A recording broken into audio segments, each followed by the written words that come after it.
So, welcome back guys. So, for today's video, I will teach you about the quotient rule of derivatives. Kung yung latest video ko is about the product rule, so now is about the quotient rule. So, yung formula ng quotient rule is here.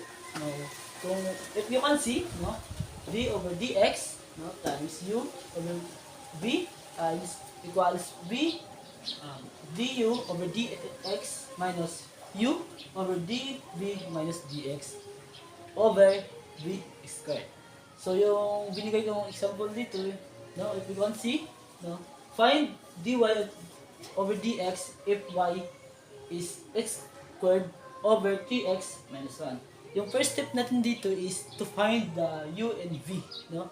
Hanapin natin yung u, kung saan dito yung u and v. So, yung u natin is, if you can see, sa taas palagi yung u, this is a x squared, no? Then, yung v natin is 3x minus 1. So, hanapin na natin kagad yung derivatives nila. No?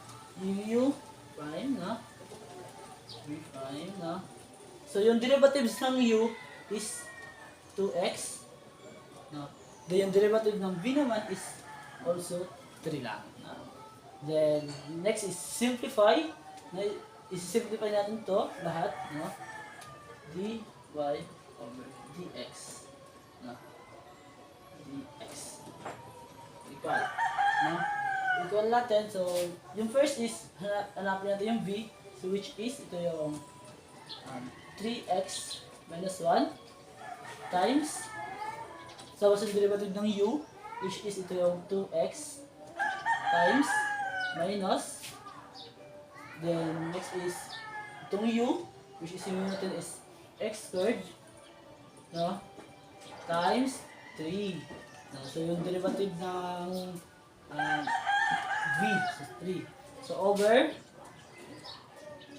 v, over 3x minus 1 over, no, so 3x minus 1 squared. So next naman is gamit natin ng polynomial, no?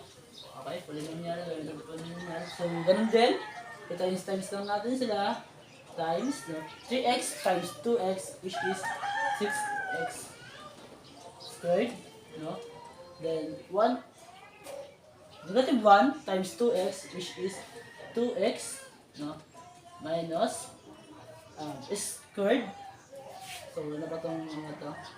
Negative x squared times 3, which is 3x squared over, no, copy na. So baba na to is 3x minus 1 over 2.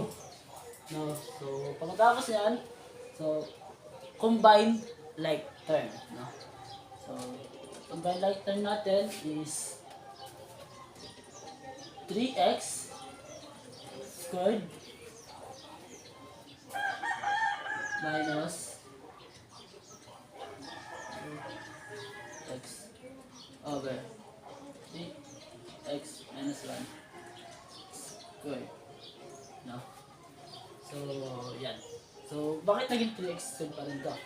6x minus 3x, which is minus pa rin siya, so 3x squared minus 2x. Yan. So this is our final answer. Yan. So thank you for listening. So for the next video is about the chain rule na naman tayo na. So thank you.